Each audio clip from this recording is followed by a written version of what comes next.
Un mes antes del plebiscito de 1988 había más de 7 millones de chilenos inscritos para participar de este proceso, cifra que correspondía al 92% de las personas habilitadas para sufragar.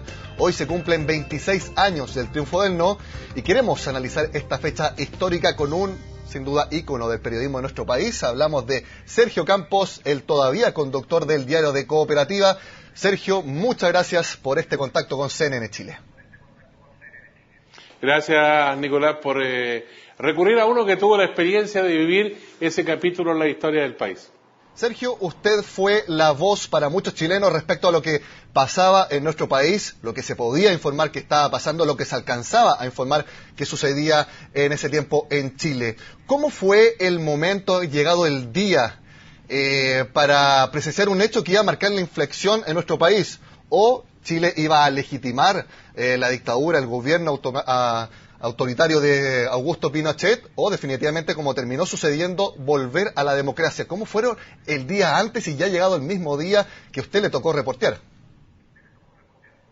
Bueno, los momentos que se vivieron, digamos, durante toda la semana previa, fueron muy dramáticos, porque había una expectativa enorme, primero de la ciudadanía por participar en el plebiscito, y por otra parte las conjeturas acerca de lo que podría ocurrir, ya que desde la dictadura se consideraba que era un mero trámite, era pan comido el proceso de plebiscito. Sin embargo, todos los sectores sociales, políticos, incluso la Iglesia, convergían a que tenía que haber, digamos, una situación de cambio para que volviera a la democracia de Chile. Nosotros nos habíamos preparado como diario de Cooperativa con un despliegue con periodistas en todas las regiones del territorio. Muchos periodistas se habían sumado voluntariamente para entregar información ese día, primero acerca de la constitución e instalación de las mesas y después en el recuento del sufragio. Y esa tarea fue muy intensa porque esperábamos tener todos los antecedentes lo más fidedigno posible acerca de la tendencia que iba a marcar un plebiscito que era muy sencillo: votar por el sí, la permanencia del dictador, o por el no, que significaba entonces que entrábamos a un proceso democrático en el país. De tal manera que los recursos técnicos y humanos de la radio cooperativa se pusieron a disposición de una información que fuera cabal, que fuera completa y que correspondiera, digamos, a la realidad, con el fin de contrarrestar el afán que la dictadura finalmente concretó, dando resultados tardíamente y además resultados que no formaban parte de lo que la ciudadanía había decidido. Recién a las 2 de la mañana entregaron los recuentos oficiales. Y desde la mirada del periodista, ¿cómo vivió la gente ese proceso, teniendo en cuenta que era la primera votación en más de, haciendo un cálculo, 16, 17 años? Claro, con registros electorales además, que antes se habían realizado consultas, pero sin tener ese instrumento que era fundamental. Sin duda que fue un día muy dramático, intenso, pero de gran esperanza para muchos chilenos. Lo captamos nosotros a través de los reporteros, a través de todo el país, y eso demostró entonces que en Chile existía una conciencia democrática que finalmente se expresa en el resultado, donde hay una diferencia de más de 1 millón de votos. Por lo tanto, la gente quería hablar con nosotros, quería decirnos cosas, ¿no? Y con respecto a los problemas que había en el país, y nosotros fuimos transmitiendo eso durante todo el día en una alternativa diferente, digamos, a los demás medios de comunicación, porque hoy han aparecido, digamos, otros con, sin duda, perspectivas democráticas, pero en ese momento había un gran silencio y que significaba acatar más bien la información oficial y no buscar la información real que se producía en el seno ciudadano. Y cuando llegó el momento, usted lo decía, a las 2 de la mañana, cuando Alberto Cardemil, el subsecretario del Interior de la época, informa definitivamente el triunfo del no. ¿Cómo lo tomó el periodismo de la época? Todos sabemos que hay que verificar la información, incluso en el texto dice con 3 fuentes distintas, pero es una información histórica que marca un cambio absoluto en la historia de nuestro país. ¿Cómo se verifica esa información con lo que hablábamos? Las dudas sobre si lo que se iba a informar era fidedigno o no. Bueno, hay 2 elementos anteriores a ese capítulo de las 2 de la mañana con Cardemil, que era subsecretario del Interior y que después fue diputado en tiempo de democracia. Uno, Jarpa, en Canal 13, donde reconoce que ganó el no frente a Patricio Elwin, que estaba participando en un foro. Y lo otro, lo que transmitimos nosotros a través de la radio cooperativa, con Gema Contreras, que era la reportera que estaba en el Palacio de la Moneda, y que cuando el general Fernando Matei de la Fuerza Aérea llega a la Casa de Gobierno, le pregunta: general, ¿a qué viene? Dice: vengo a sacarle la espoleta a la bomba. Dice, y le pregunta: ¿eso qué significa? Que ganó el no. Y se estaba fraguando en la moneda un posible autogolpe, y eso queda en evidencia, digamos, por los antecedentes históricos que se han conocido, con el libro La Conjura de Mónica González, con el libro La Historia Oculta del Régimen Militar de Ascanio Cavallo, demuestran claramente de que Pinochet tenía esa intención cuando da una señal y dice: he visto por ahí que anda una micro, pero que no es de carabineros, pero que se ve como de carabineros, con gente civil que no sabemos quién es. Esa es una mala señal en determinado momento y que transforma el proceso alrededor de las 10, 11 de la noche en tremendamente dramático. Pero sin embargo, este pronunciamiento de Jarpa y de Matei, ¿no?, finalmente consolidan que el no ha ganado la elección y ya la gente no espera el resultado. Muchos con mucha sobriedad festejan el triunfo del no, a pesar que Cardemil recién a las 2 de la mañana da el resultado oficial. Sergio, esto se lo pregunto también por curiosidad como periodista. Yo tenía 5 años, para el triunfo del no. ¿Cómo fue el cambio para el periodismo de nuestro país desde ese día en adelante? Bueno, ya venía una ola de apertura, digamos, que se había producido, no solamente por el caso de la radio cooperativa y la radio chilena, estaban las revistas Cauce, la revista Análisis, la revista APSI, en fin, estaba también el diario Fortín Mapocho y La Época, de tal manera que se crea un ambiente que se produce más o menos, como diría yo, una explosión de júbilo y alegría y de información. Sin embargo, la dictadura sigue actuando en forma represiva durante los meses que distan entre el triunfo del no y la elección de Patricio Aylwin.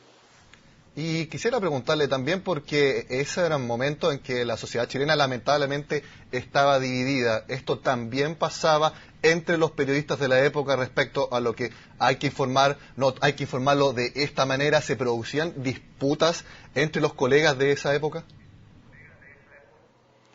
Mira, yo diría que más bien no, porque en forma, digamos, subterránea, los periodistas que formaban parte de los medios, que eran oficialistas desde el punto de vista editorial, que estaban con la dictadura, también compartían, digamos, esta alegría, pero no podían decirlo expresamente porque se sometían a los dictados de los dueños de los diarios, que eran en ese momento afines al gobierno de Augusto Pinochet, que estaban con la Junta Militar.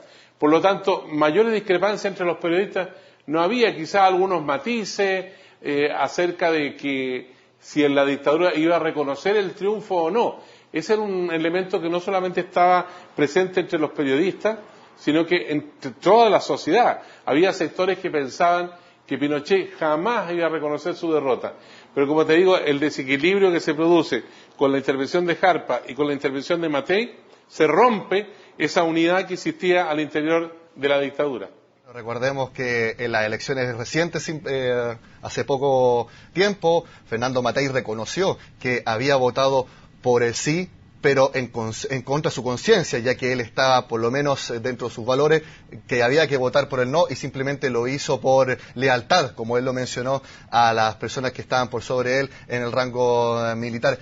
Quisiera preguntarle también, de una manera que usted vivió la época en que se reportó en dictadura, ¿qué mensaje se le da a las personas que estudian periodismo en estos momentos, a los periodistas que se están formando respecto a la importancia de valores como la libertad en todo tipo? Bueno, hay un elemento que es fundamental y común a todo periodista, que dice relación con la libertad de expresión y el derecho a la información. O sea, yo no le deseo a ningún periodista de las nuevas generaciones que viva la experiencia que vivimos nosotros, ¿no?, que fue muy dura, muy terrible durante los 17 años. Recién en 1983 se abre una luz de esperanza con la primera protesta nacional que encabeza Rodolfo Seguel, y que se sucede con caceroleo y con protestas prácticamente todos los meses, con la participación de la fuerza social, más tarde también de los partidos políticos. Pero para los medios de comunicación fue muy terrible. La radio cooperativa fue clausurada varias veces. Por ejemplo, en el caso de los quemados vivos, un capítulo violento que se vivió en el sector poniente de Santiago, con Rodrigo Rojas de Negri y Carmen Gloria Quintana, que fueron detenidos por una patrulla militar, rociados con combustible y quemados posteriormente. Él murió, ella quedó muy gravemente lesionada. Nosotros dimos a conocer la noticia y nos clausuraron indefinidamente. Cuando fue asesinado por carabineros el padre de Andrés Yarlán en la población La Victoria, también nos clausuraron por varios días. En fin, para el asesinato de Guerrero, Parada y Natino ocurrió lo mismo. La radio cooperativa fue nuevamente clausurada. Fueron varias clausuras que se produjeron durante ese tiempo y que eran por momentos indefinidos. Por lo tanto, teníamos una gran incertidumbre acerca de lo que iba a ocurrir con nosotros como trabajadores de los medios de comunicación. Son experiencias que la verdad que yo no se las deseo a nadie de los que se involucran en el periodismo en la tarea de representar la realidad, de informar, en este caso a los chilenos. Mi última pregunta, porque tenemos poco tiempo.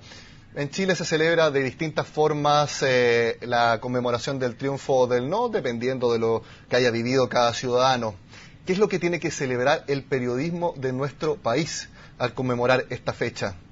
Nuestra misión de fiscalizar a las autoridades, a parlamentarios, nuestra misión de darle cabida a todos los credos, a todas las opiniones. En definitiva, ¿tenemos que el periodismo de nuestro país seguir celebrando esta fecha tan importante para nuestro país? Bueno, aquí hay un elemento que es muy importante, además que la Guerra Fría se terminó, digamos, a fines de la década de los 80, ¿no? Existe también otra instancia de participación que es mucho más potente, que dice relación con las redes sociales, que en gran medida colaboran con el trabajo periodístico porque indican caminos, dan señales para cumplir la tarea de informar cabalmente a la ciudadanía. Primero, la libertad de expresión, y que es consustancial al derecho a la información.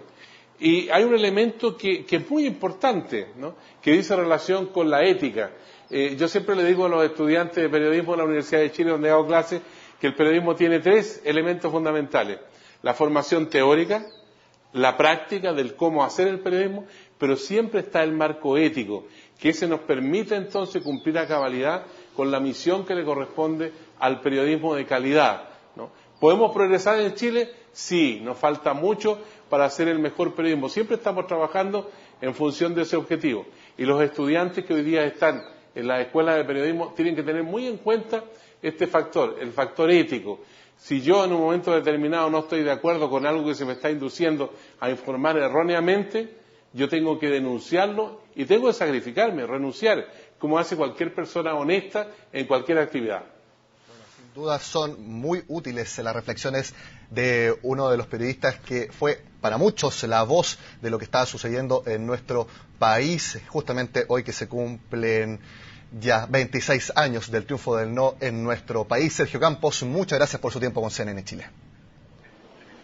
Gracias, Nicolás, por esta conversación que espero que nos sirva a nosotros y a nuestras generaciones que vienen detrás, porque es muy importante construir cada día más democracia con transparencia en forma honesta para todos los chilenos. Eso es sin duda algo que todos queremos en nuestro país. Bueno, y con esta entrevista con Sergio Campos, el editor de Radio Cooperativa, el conductor del diario de Cooperativa, vamos a una pausa en CNN Chile y ya volvemos con más informaciones.